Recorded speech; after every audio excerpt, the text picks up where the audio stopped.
தையம் தீயம் தக்கு சீயம் தக்கு தையம் தீயம் தக்கு சீயம் தக்கு தையம் தீயம் தக்கு சீயம் தக்கு தையம் தீயம் தக்கு சீயம் தக்கு தை பொங்கலும் வந்தது பாலும் பொங்குது பாட்டு சொல்லடியோ வண்ண மங்கையர் ஆடிடும் மகா நதியில் போற்றி சொல்லடியோ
அப்பா எவ்வளவு கூட்டம் இன்னைக்கு கலெக்ஷன் எகிரிரும். என்ன 18 பட்டி வந்தாச்சாப்பா? அப்புறம் பரமசம் வரல, ராமசாமி வரல, 5 பேர் விட்டு போச்சு, 4 பேர் விட்டு போச்சுங்கிற பேச்சே இருக்கப்படாது. ஏன்னா எனக்கு இது மாதிரி ஆயிரக்கணக்கான பஞ்சாயத்து இருக்கு. ஒரு மனுஷன் ஒரு தடவை வந்தாச்சுன்னா அப்படியே கப்படி யூஸ் பண்ணிக்கணும், புரியுதா?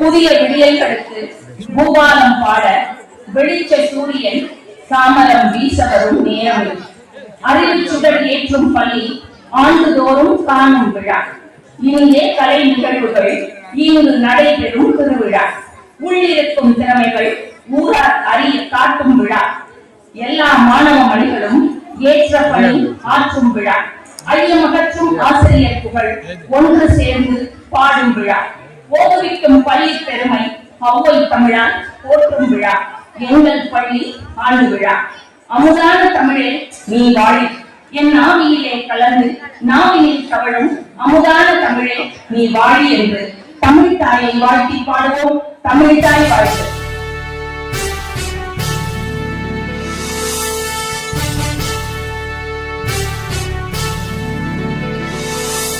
நீராறும் கடலுடுத்த நிலமடந்தை கெழிலொழுகும்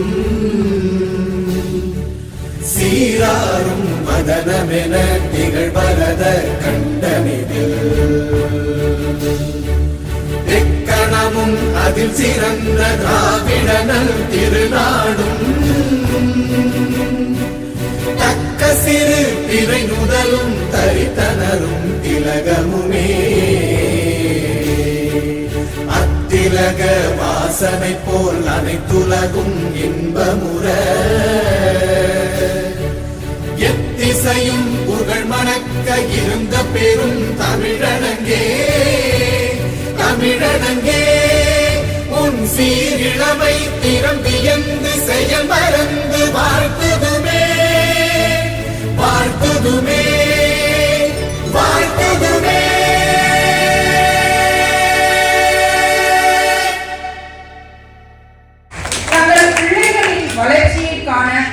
ஆவலோடு காத்திருக்கும் அன்பு பெற்றோர்களே, உங்கள் அனைவரையும் வருக வருக என வரவேற்கிறோம். நாளைய தேசத்தின் நம்பிக்கை நட்சத்திரங்கள், மழை சிரிப்பின் உலகையே மயக்கும் பூக்கள், கல்வி பள்ளியின் கதிர்களால் வளர்ந்து நிற்கும் என் அன்பு செல்வங்களே, சாதனை மாணவர்களுக்கு விழா மேடையில் இனிதே நல்வரவு கூறி உங்கள் அனைவரையும் இந்த வண்ணமயமான மாலை பொழுதில் வருக வருக என வரவேற்கிறேன். யாரும் முறையில் யாவரும் கேளு என்ற உயரிய சிந்தனையோடு நமது அரசு உயர்நிலைப் பள்ளி குருவம்பட்டி 2025-26 கல்வியாண்டிற்கான ஆண்டு விழாவிற்கு வருகை தந்துள்ள அனைவரையும் வரவேற்பதில் நான் பெரும் மகிழ்ச்சி அடைகிறேன். வண்ண மலர்கள் பூத்து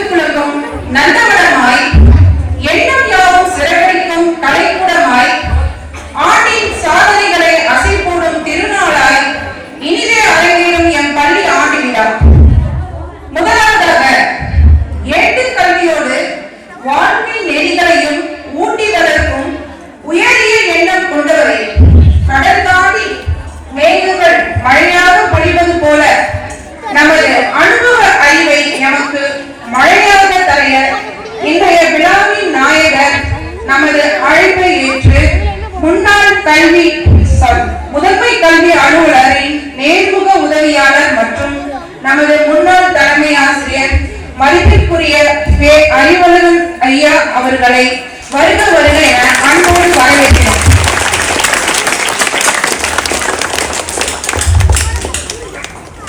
ஆறில்லா ஊருக்கு அழகுபால், பள்ளியில்லா ஊருக்கு அறிவுபால் என்பது ஆன்றோர் வாக்கு.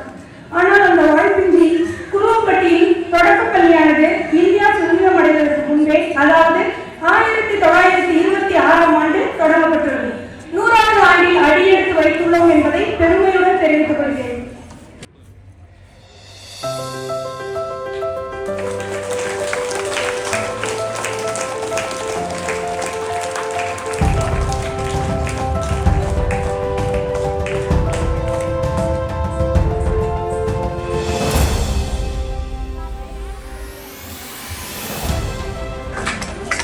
அனைவருக்கும் வணக்கம். ஒரு மதிப்பிற்கு மரியாதைக்கும் உரிய நமது மாவட்ட கல்வி அலுவலர் ஐயா அவர்கள் முதல்வராக இருந்தார். பல பணிகளுக்கு இடையில் அவரால் வரையவில்லை.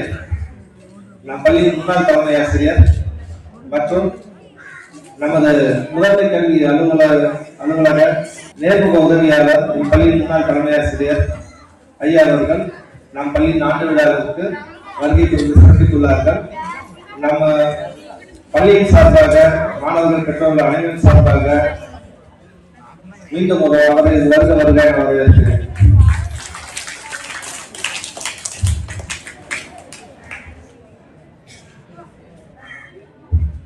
பள்ளிக்கு 4 தூண்களாக இருப்பது மாணவர்கள், ஆசிரியர்கள்,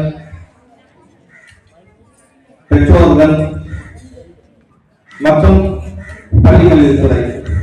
இந்த 4 தூண்களும் சேர்ந்துதான் ஒரு பள்ளியை மாணவர்களை வழிநடத்துகிறது, மாணவர்கள் வாழ்வில் ஒளியேற்றுகிறது, மாணவர்களின் கல்வி தரத்தை உயர்த்துகிறது. கல்வி என்பது மிக மிக அடிப்படையான ஒன்று. அடிப்படை உரிமைகளில் அதுவும் ஒன்று. மாணவர்களுக்கு கல்வியானது செல்வம், மாணவிகளுக்கு கல்வியானது பாதுகாப்பு. ஒவ்வொரு மாணவரும் குறைந்தபட்சம் ஒரு டிகிரியாவது படிக்கணும், ஒவ்வொரு மாணவியும் ஒரு டிகிரியாவது படிக்கணும். பள்ளி கல்வித்துறையானது அவனுடைய படிப்பை கவனிச்சுட்டே இருக்கும்.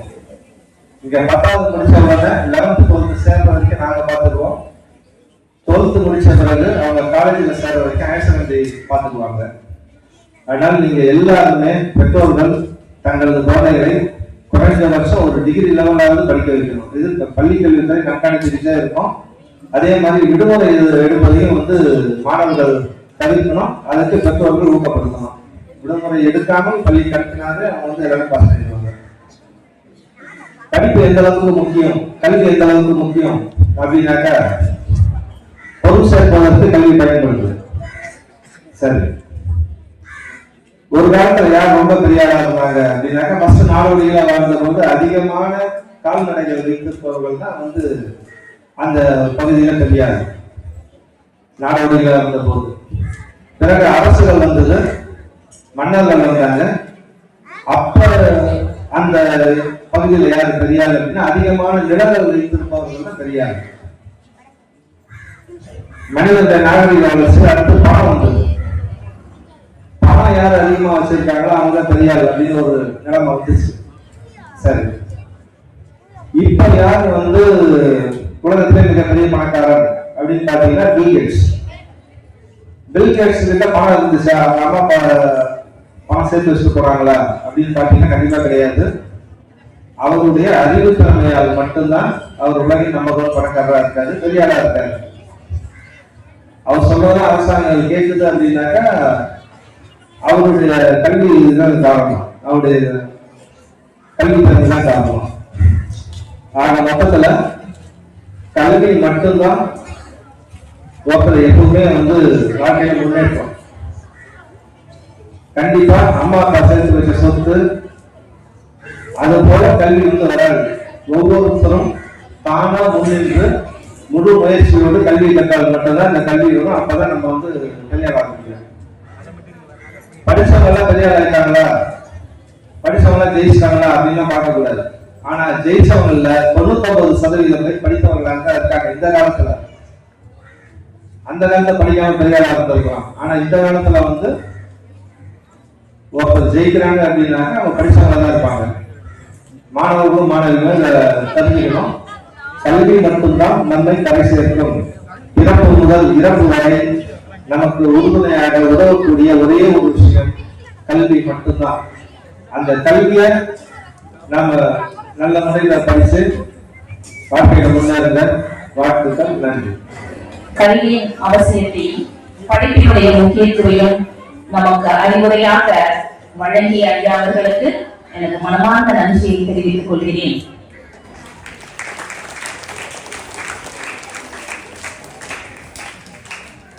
முன்னாள் தலைமை ஆசிரியரும் இந்நாள் முதன்மை கல்வி அலுவலர் அம்மா அவர்களின் நேர்முக உதவியாளராக வீற்றிருக்கும் எங்கள் பாசமிகு ஐயா அவர்களை சிறப்புரை ஆற்ற அன்போடு அழைக்கின்றோம்.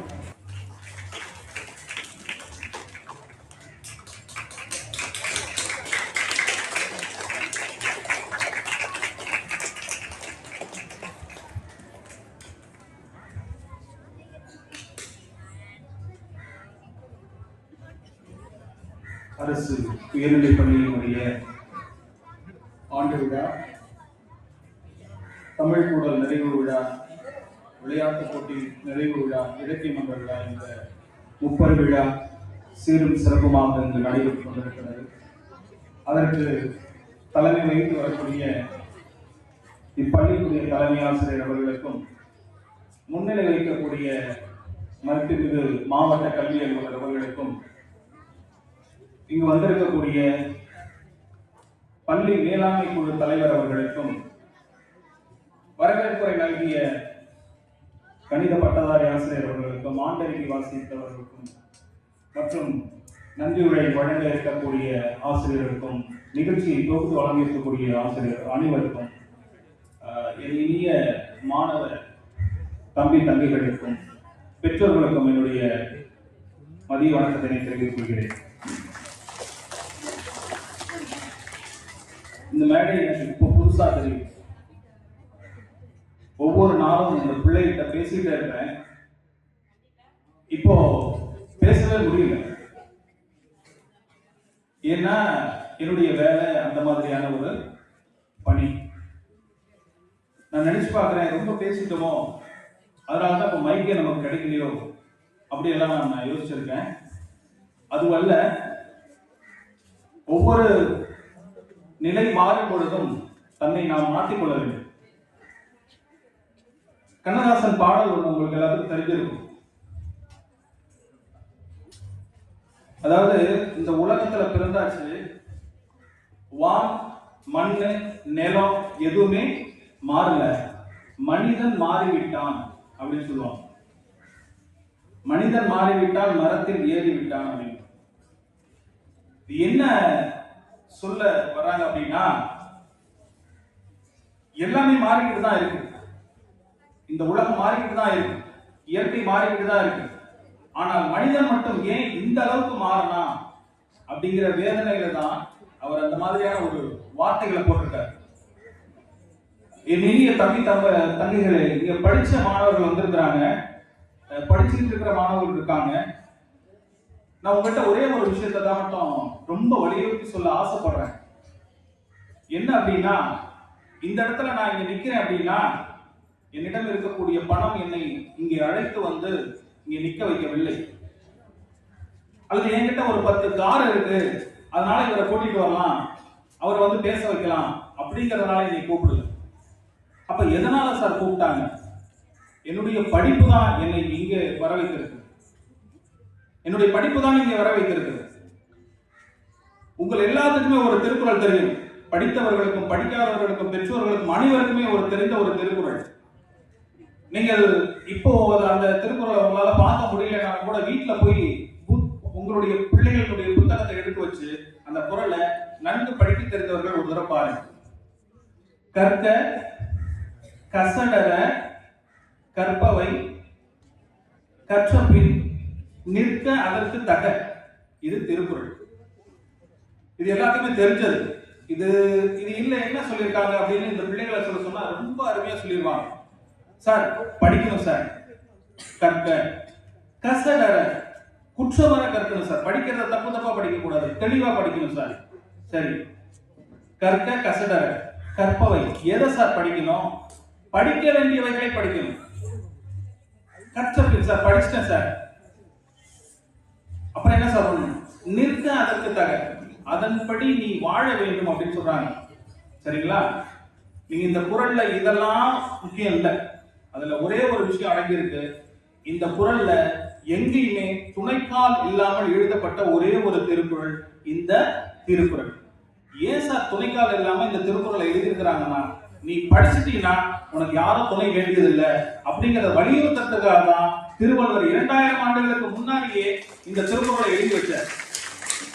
அப்ப ஒரு கல்வி அப்படிங்கிறது உங்களுக்கு எவ்வளவு முக்கியம் அப்படிங்கறத நீங்க பார்க்கணும்.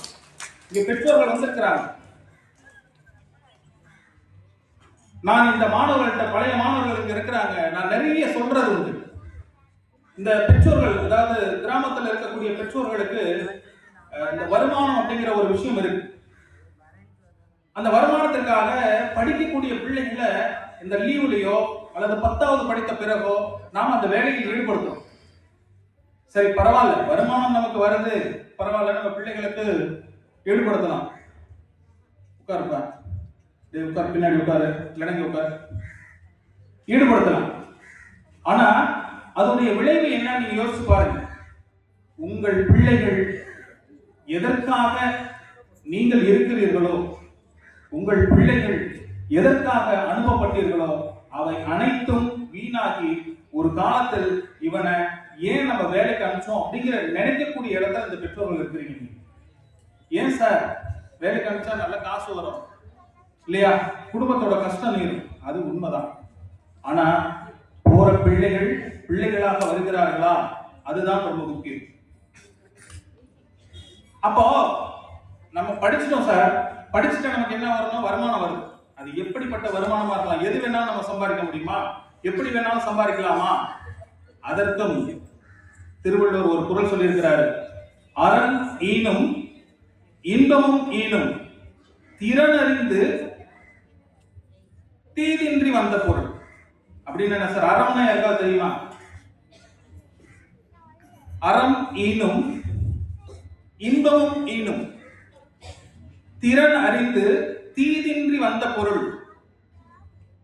அப்படின்னா என்ன சார்? ஒருத்தர் இந்த திருக்குறளுக்கு ஒரு சரியான உங்களுக்கு அந்த ஒரு கதையை சொல்றேன், நீங்க தயவு செய்து இந்த கதையை கேளுங்க. பெற்றோர்களை நீங்களே மாறிடுங்க. என்ன விஷயம்? ஜெயமோகன் அப்படிங்கிற ஒரு அறம் அப்படிங்கிற ஒரு கதை எழுதியிருக்கிறார். நான் ரொம்ப சுருக்கமா அதை சொல்லிடுறேன். ஒரு எழுத்தாளர், அவர் பிறவியில் நெசவாளர். அவர் வீட்டுல 4 பெண் குழந்தைகள், ஒரு பையன். அப்போ அவர் காலையில நீங்க இந்த மணமேடு சைட்லாம் போனீங்கன்னா அந்த நூல்லாம் அப்படியே நீட்டி விட்டு காலையில அந்த தறி நெய்யறதுக்கு முன்னாடி இந்த பாவு ஓட்டுறதுன்னு சொல்லுவாங்க. அது எத்தனை பேர் பார்த்திருக்காங்கலாம் தெரியாது. அந்த பாவு ஓட்டி அதை ரொம்ப கடவுள் மாதிரி மதிச்சு அந்த சேலையை நெய்வாங்க. அந்த சேலையை நெய்யும் போது எப்படின்னா ஒரு சரஸ்வதியே அந்த அந்த சேலையில இருந்து வர மாதிரி அவங்க அவ்வளவு வணங்கி அந்த சேலை நெய்வாங்க. அப்படி நெய்யக்கூடிய அந்த குடும்பத்துல அவங்களுக்கு கணக்கு பாக்குறாங்க. பார்த்தா 1 லட்சம் ரூபாய் கடன். 1 லட்சம் ரூபாய் கடன். எப்ப நம்ம தினமும் அந்த வேலையை செஞ்சுட்டு இருக்கோம், எப்படி நமக்கு கடன் வந்துச்சு அப்படின்னு சொல்லி பார்க்கும் பொழுது அவங்க கொண்டாடி சொல்றாங்க, எனக்கு எதுக்கு அந்த வேலையை பாக்குற? நம்ம எல்லாரும் வீட்டையும் சொல்றதுதான், சரிங்களா? எதுக்கு அந்த வேலையை பாக்குற? இந்த பிள்ளைய எப்படி நீ கரை சேர்ப்ப? இத்தனை பிள்ளைகள் இருக்குல்ல, எப்படி கரை சேர்ப்ப? சாப்பாட்டுக்கு கஷ்டப்படுறோம், இந்த ஒரு தொழில் தேவையா அப்படின்னு சொல்லி சொல்றாங்க. அப்ப அவருக்கு தெரிஞ்ச ஒரே ஒரு இன்னொரு தொழில் எழுதுறது. அப்ப என்ன பண்றாங்கன்னா அவரோட நண்பர், அதை நான் ரொம்ப கதையை சுருக்கமா சொல்றேன், அவருடைய நண்பர் என்ன பண்றாருன்னா ஒரு பதிப்பகத்தார் அப்படின்னு சொல்லுவாங்க. புத்தகத்தை அச்சிடுறாங்க பாத்தீங்களா, அவங்களுக்கு பேர் பதிப்பகத்தார். அவர்கிட்ட கூட்டிட்டு போறாங்க, திருச்சியில தான் கூட்டிட்டு போய் அந்த காலத்துல சொல்லுவாங்க இந்த செட்டியார்கள் அப்படின்னு சொல்லுவாங்க. அவங்ககிட்ட கொண்டு போய் அவங்க அண்ணன் தம்பி 2 பேர் அந்த கடையில இருக்கிறாங்க. கொண்டு போய் இவர் அறிமுகப்படுத்துறாரு. உனக்கு என்ன வேலை தெரியும்? அது மாதிரி எழுதுவாங்க. அரசாங்கத்துல இருந்து எனக்கு ஒரு ஆர்டர் வந்திருக்கு, அரசாங்கத்துல இருந்து எனக்கு ஒரு ஆர்டர் வந்திருக்கு, சரியா? விடுதலை போராட்ட வீரர்களை பத்தி, நாட்டு தலைவர்களை பத்தி புத்தகத்தை வெளியிடுறதுக்கு நான் வந்து ஒரு அனுமதி வாங்கியிருக்கேன். ஒரு நாளைக்கு நீ எத்தனை புத்தகம் எழுதுவ, ஒரு மாசத்துக்கு எத்தனை புத்தகம் எழுதுவேன்னு சொல்லி கேட்கிறாரு. நீங்க நான் ஒரு நாளைக்கு ஒரு புத்தகம் எழுதுவேன், ஒரு மாசத்துக்கு ஒரு 3 புத்தகத்துல இருந்து 4 புத்தகம் வரல எழுதுவேன்.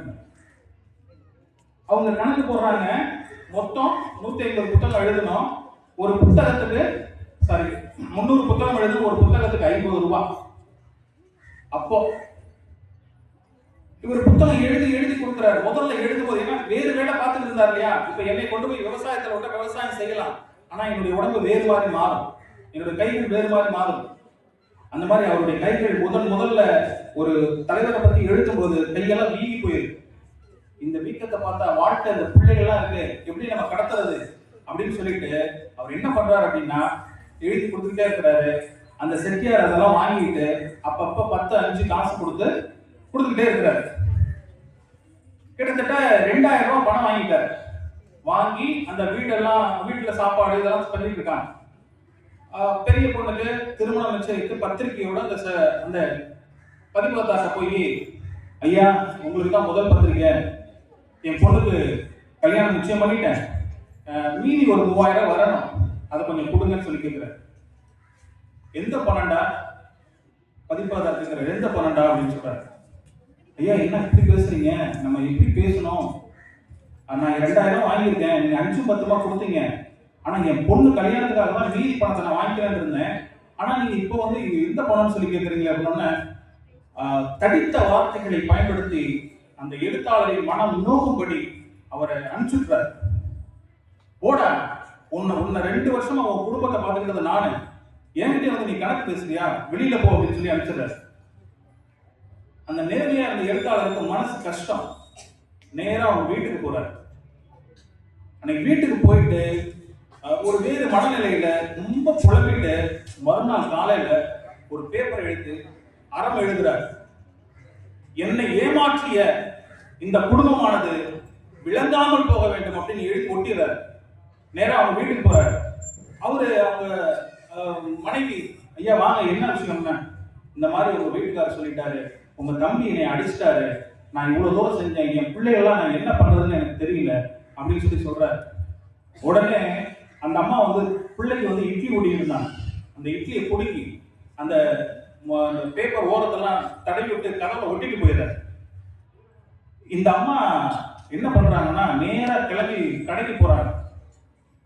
அந்த செட்டியாருக்கு ஆச்சரியமா பாக்குறாரு. ஐயோ தாயி, நீ எதுக்கு இங்க வந்த? அந்த அம்மா காரி ஊஞ்சல துப்புறாங்க. நீ ஒரு மனுஷனா? ஒரு எழுத்தாளரை ஏமாத்திட்டு இந்த தொழில் பண்ண வேண்டிய அவசியம் உனக்கு இருக்கா அப்படின்னு சொல்லி திட்டுறாங்க. ஐயோ முதல்ல நீ என்னுடைய கணவன் அப்படிங்கிறது உண்மையானா 3000 ரூபாய் பணத்தை கொண்டு போய் அவர்கிட்ட கொடுத்துட்டு வந்து அப்படின்னு சொல்லி சொல்றாரு. உடனே அங்க வாங்கி இங்க வாங்கி, அந்த காலத்துல 3000 பெரிய விஷயம் தான், வாங்கி கொண்டு போய் அந்த எழுத்தாளர்கிட்ட கொடுத்துட்டு வந்துடுறாரு. அதுக்கு இடையில பணத்தெல்லாம் வாங்கி கொடுக்கறதுக்கு முன்னாடி இந்த அம்மா என்ன பண்றாங்கன்னா, பயங்கர பெரிய உடம்பு, அந்த தார் ரோடு கடையை ஒட்டி தார் ரோடு, இது உண்மை சம்பவம், இது கதையில கொஞ்சம் புனைக்குது.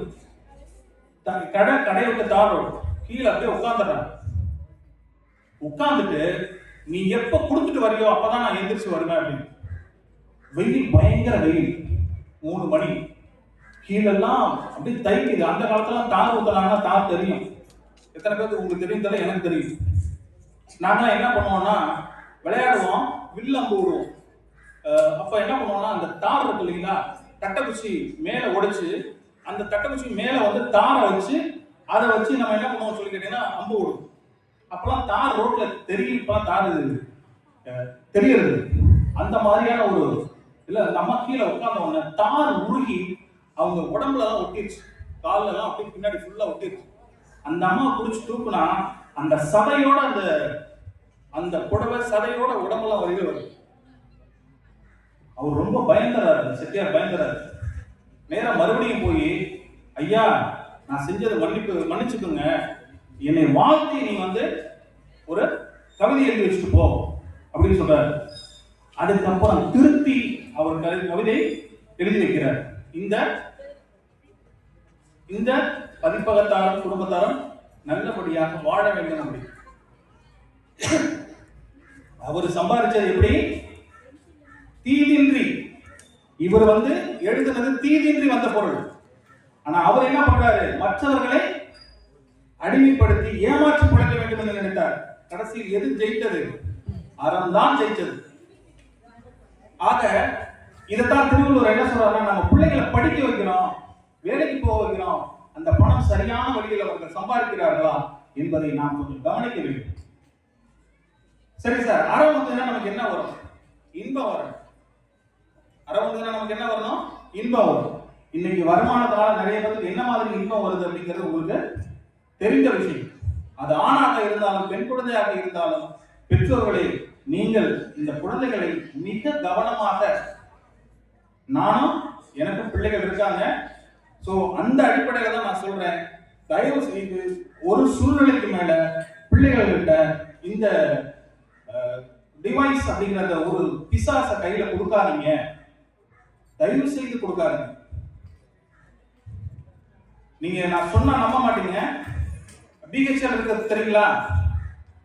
திருவரம்பூர்ல பிஹெச்எல் இருக்கு. அங்க ரிட்டையர் ஆன ஒருத்தர் தன்னுடைய அக்கவுண்ட்ல 79 லட்சம் ரூபாய் பணம் வச்சிருக்கிறார். எனக்கும் பிஹெச்எல் ஒர்க் பண்ணவர், அவருக்கு ஓரளவுக்காக அறிவு இருக்கும், அதாவது செல்போனை பத்தி ஓரளவுக்கு அறிவு இருக்கும். 79 லட்சம் ரூபாய் 1 மந்த்ல காலி ஆயிடுச்சு.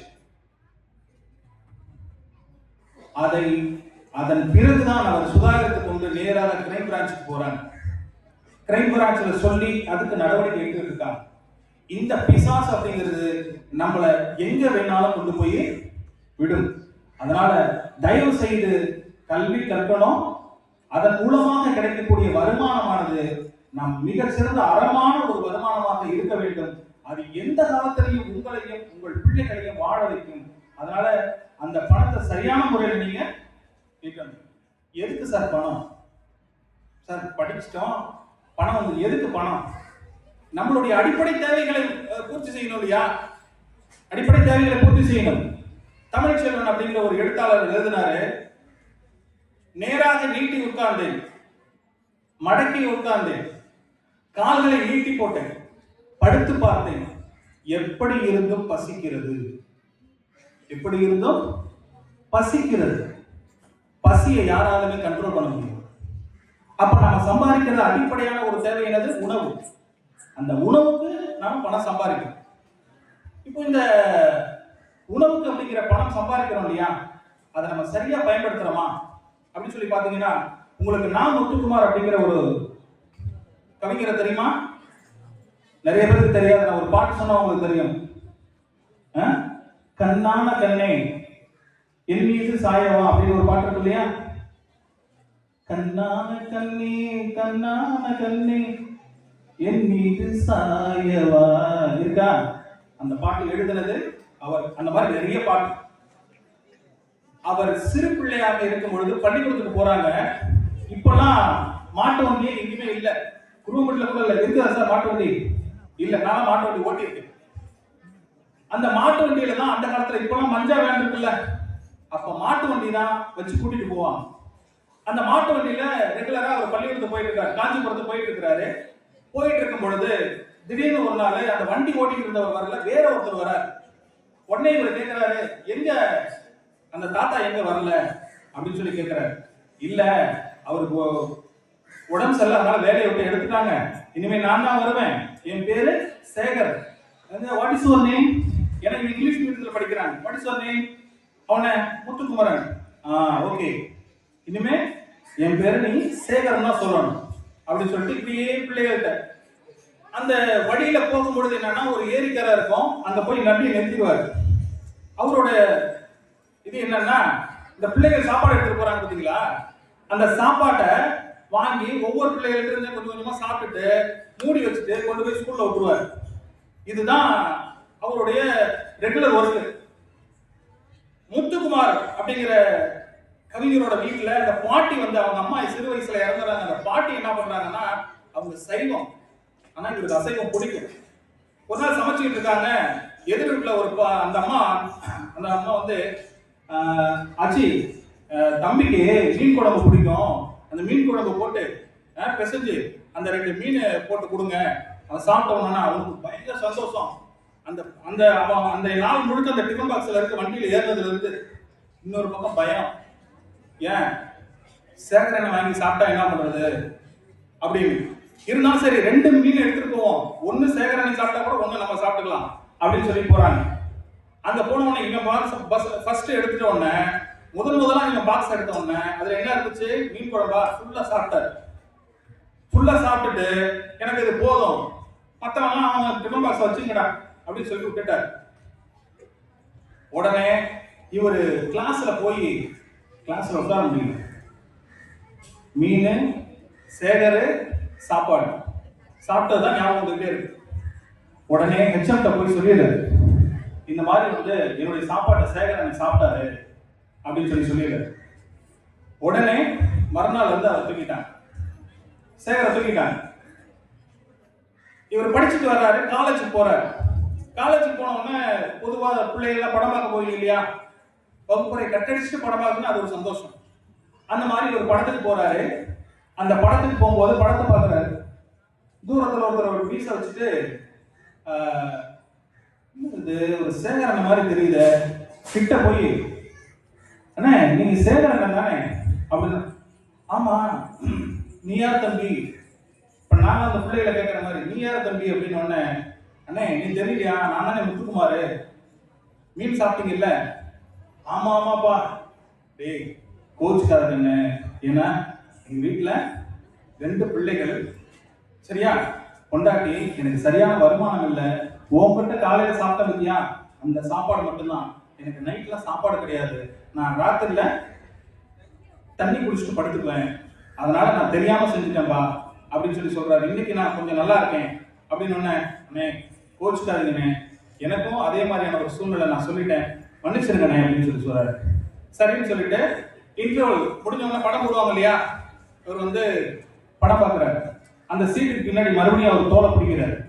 தோலை பிடிச்சு, தம்பி முத்துக்குமார் அண்ணே சொல்லுங்கண்ணே, இந்த ஐஸ்கிரீம் பாப்கார்ன் சாப்பிட அப்படிங்கிறார். இது உண்மை, நான் சொல்றது. கொடுத்த உடனே பாப்கார்னை ஃப்ரெண்ட்ஸ் கிட்ட கொடுத்துட்டாரு. ஐஸ்கிரீமை மட்டும் என்ன பண்றாருன்னா இவரு சாப்பிட்றாரு. கடைசியா ஒரு வார்த்தை எழுதுறாரு, சேகரண்ணன் கொடுத்த ஐஸ்கிரீமில் மீன் வாசம் அடித்தது. நிறைய பேருக்கு புரியல. சேகரண்ணன் கொடுத்த ஐஸ்கிரீம்ல என்ன இருக்குதான், மீன் வாசம் அடித்தது. அவரு இந்த பிள்ளைக்கு நம்ம என்னைக்காவது நல்லது செய்ய மாட்டோமா அப்படின்னு நினைச்சிருந்தாரு. அதற்கான ஒரு வாரம், அது இனிப்பு. ஐஸ்கிரீம்ங்கிறது என்னது, இனிப்பு. ஆனா அந்த இனிப்புல இவருடைய அந்த மன்னிப்பு கலந்து இருந்தது. அதனால சேகரண்ணன் கொடுத்த ஐஸ்கிரீம்ல மீன் வாசம் அடித்தது அப்படின்னு எழுதுறாரு. என்னன்னா எல்லா இடத்துலயும் இந்த பசிக்காக தான் எல்லாருமே சில செயல்களை செய்யணும் நம்ம, புரியுதுங்களா?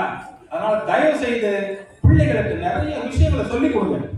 இதெல்லாம் எப்படி சார் வரும்? வாசிப்பின் மூலமா தான் வரும். அவங்க அப்பா ஒரு தமிழாசிரியர், நிறைய இடத்துக்கு கூட்டிட்டு போவார். அவர் எப்படி கவிஞரானா, அவர்கள் பெற்றோர்கள் அவர்கள் நடத்தக்கூடிய வழியின் காரணமாக தான் அவங்க கவிஞராக மாற முடியும். இன்னைக்கு வரைக்கும் நான் ஒரு விஷயத்த சொல்றேன்.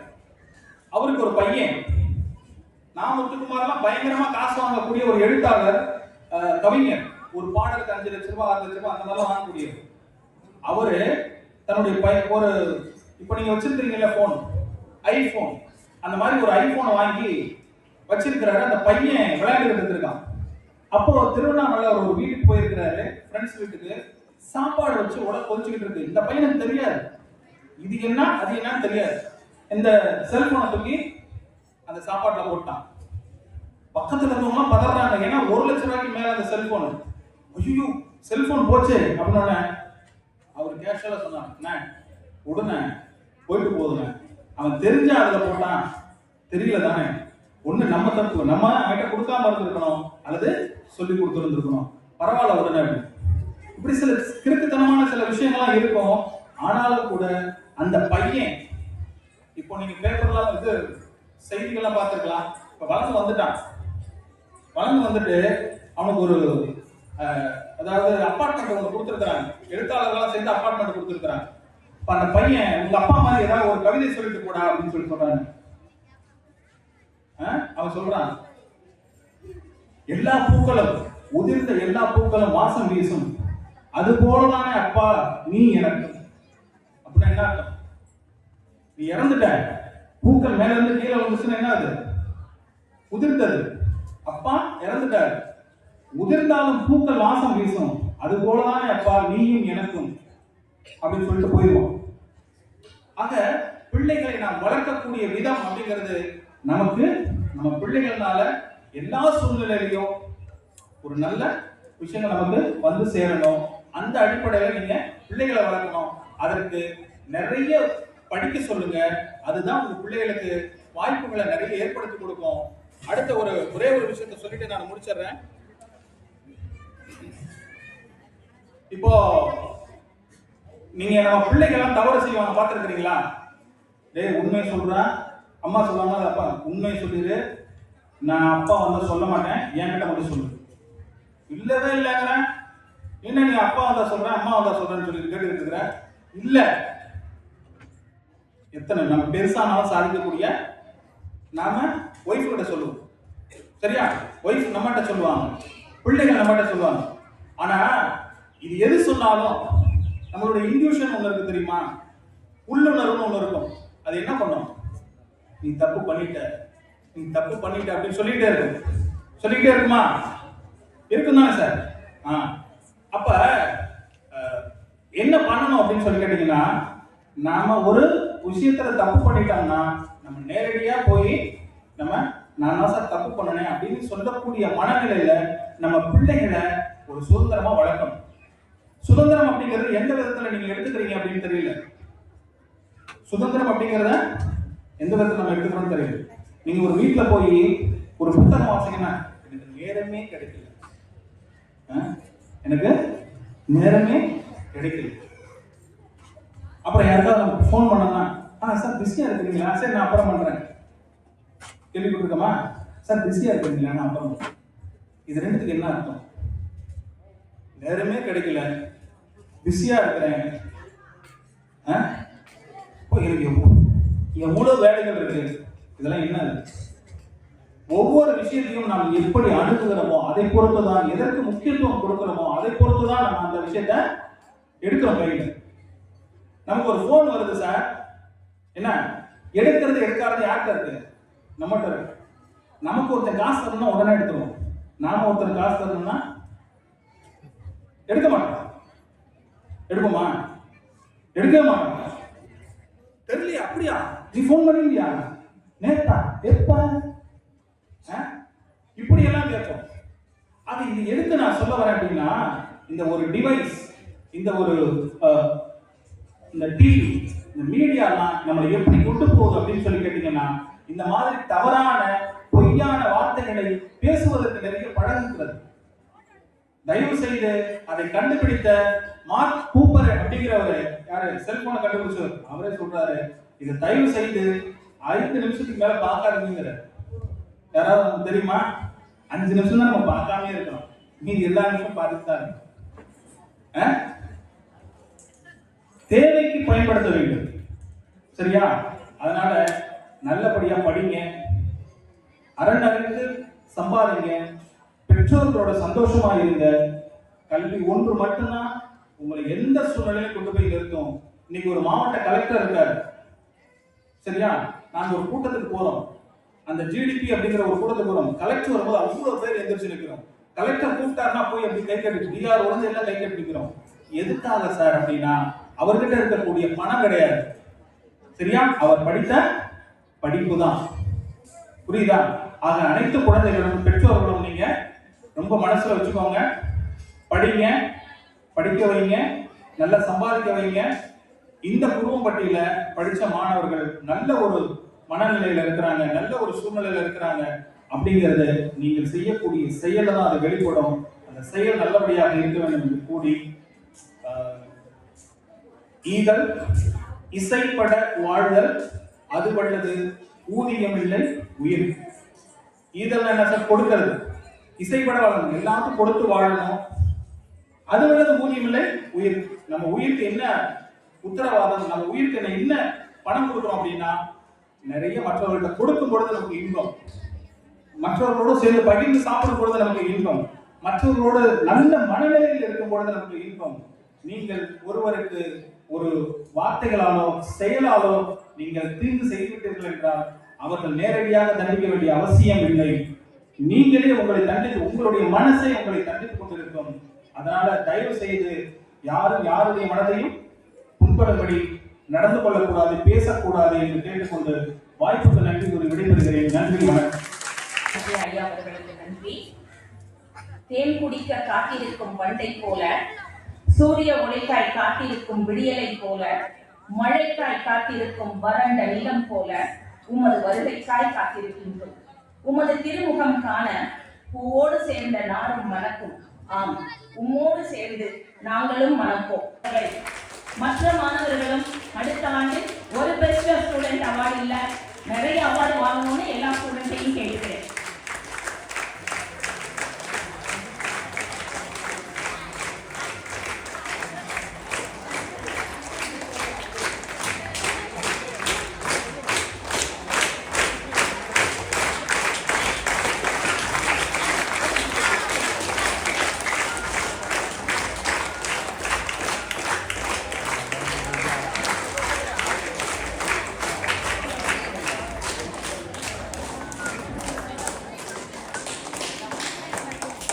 பள்ளிக்கு பெருமை சேர்த்துள்ளார்.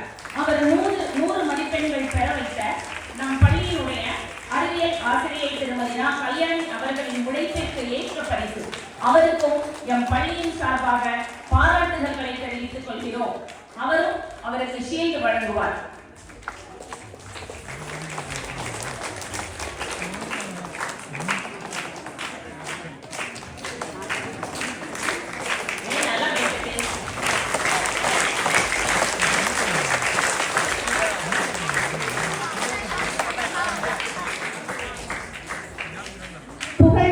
பல நட்சத்திரங்கள் இருப்பினும் எப்போதும் சுடர்விட்டு எரியும் சூரியனாய் அன்பில், பண்பில், படிப்பில் என அனைத்து துறைகளிலும் ஜொலிக்கும் நட்சத்திரமாய் மாநில அளவில் கதை கூறுதல் போட்டிக்கு சென்று நம் ஊரை பெருமை அடைய வைத்த, நம் பள்ளிக்கு பெருமை சேர்த்த எங்களின் செல்ல மகள் தனிதா அவர்களுக்கு இந்த ஆண்டிற்கான பெஸ்ட் ஸ்டூடெண்ட் அவார்டு முயற்சியும் விலகாத பயிற்சியும் வெற்றியின் சூத்திரங்கள் என்பதை கற்றுக் கொடுக்கும் கனகமணி திருநாள். வெற்றி வாகை சூடியவர்களுக்கு புகழ் மாலை சூடும் அற்புத தருணம் இது. சாதனை புரிந்தவருக்கு விருதுகள் வழங்கும் நிகழ்ச்சி, பரிசளிப்பு விழா.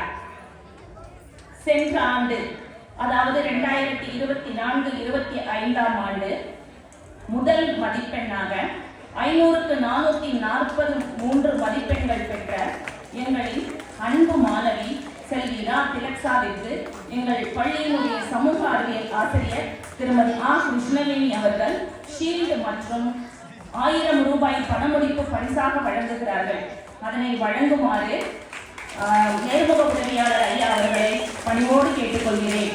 Big hands, clap your hands, நல்லா கைத்தட்டு.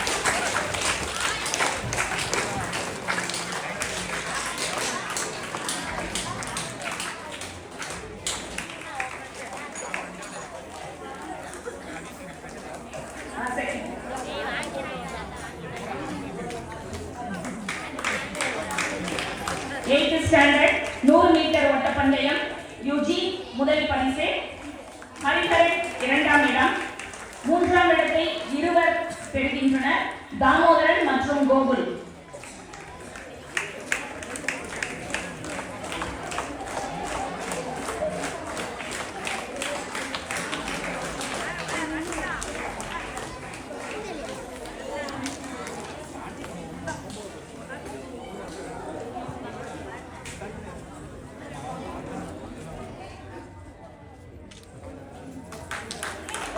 9ஆம் வகுப்பு 100 மீட்டர் ஓட்டப்பந்தயம் தமிழரசன் முதலிடம், கார்த்திக் 2ஆம் இடம், சந்தோஷ்குமார் 3ஆம் இடம்.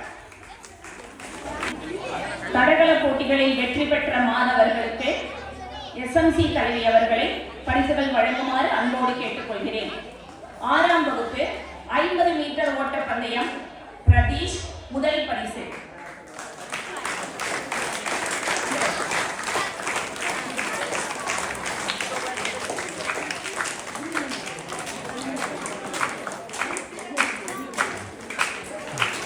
கார்த்திகேயன் 2ஆம் பரிசு, ஹர்னீஷ் 3ஆம் பரிசு.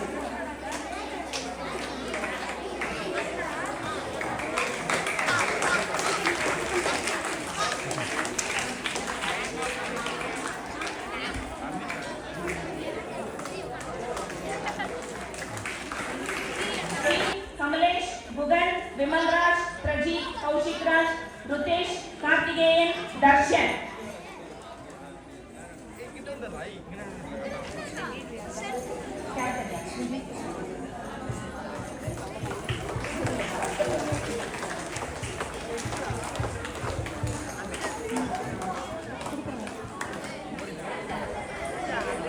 விமல்ராஜ், பிரஜீத், கௌஷிக்ராஜ், ருதேஷ், கார்த்திகேயன், தர்ஷன். வின்னர் டீம் இவங்க. நல்ல கிளாப் பண்ணுங்க பார்க்கலாம்.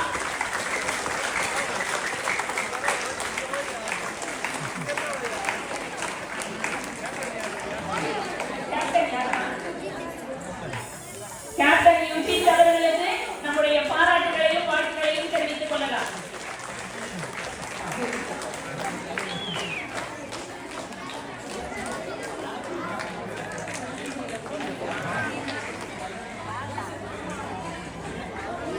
Volleyball runner up red house Mukesh, Harneesh, Pratheesh, Gokulesh, Santhakumar, Gokul, Jeevananda, Poovarasan, Ruban, Damodaran, Vishwa.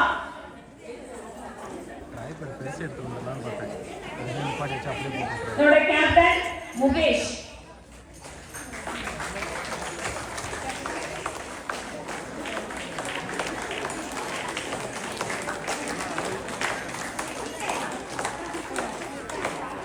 அடுத்தபடியாக throwball winner green house junior throwball Harish, Nishanth, Hariharan, Manikandan, ராகுல், ஹரிஹரன், நவீன்ராஜ், ரோஹித்ராஜ், சுதீஷ், வினோத்.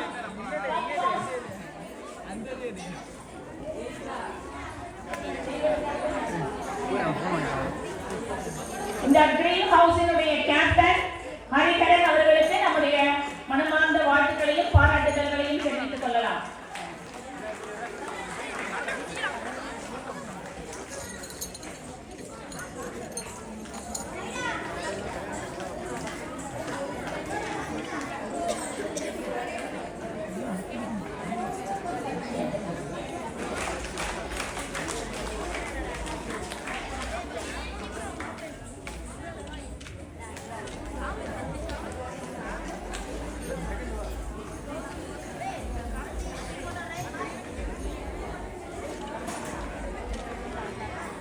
பத்தாம் வகுப்பு 200 மீட்டர் ஓட்டப்பந்தயம் முதல் பரிசு பிரவீன், 2வது பரிசு கனக சபாபதி, 3வது பரிசு சதீஷ்குமார்.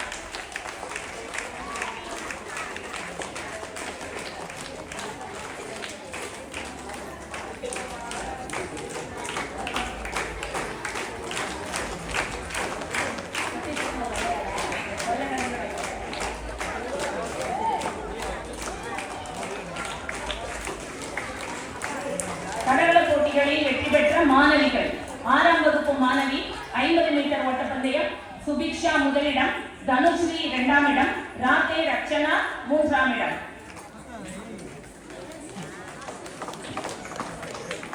நல்லா கை கட்டி உற்சாகப்படுத்துங்கப்பா.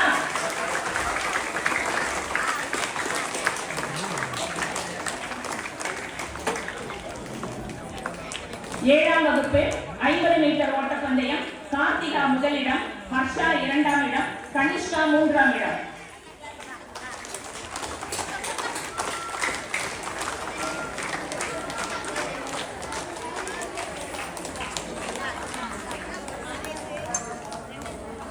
8ஆம் வகுப்பு 100 மீட்டர் ஓட்டப்பந்தயம் பாமினி முதலிடம், தர்ஷிகா 2ஆம் இடம், அமிர்தா 3ஆம் இடம்.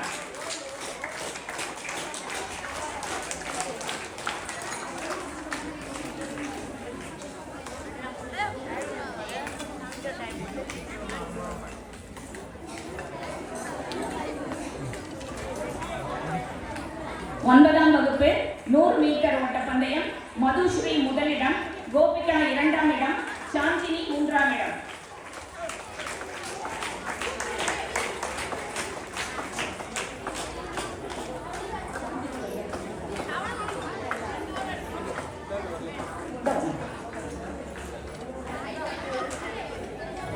பத்தாம் வகுப்பு 200 மீட்டர் ஓட்டப்பந்தயம் ஷாலினி முதலிடம், கோகிலா 2ஆம் இடம், அக்ஷயா 3ஆம் இடம்.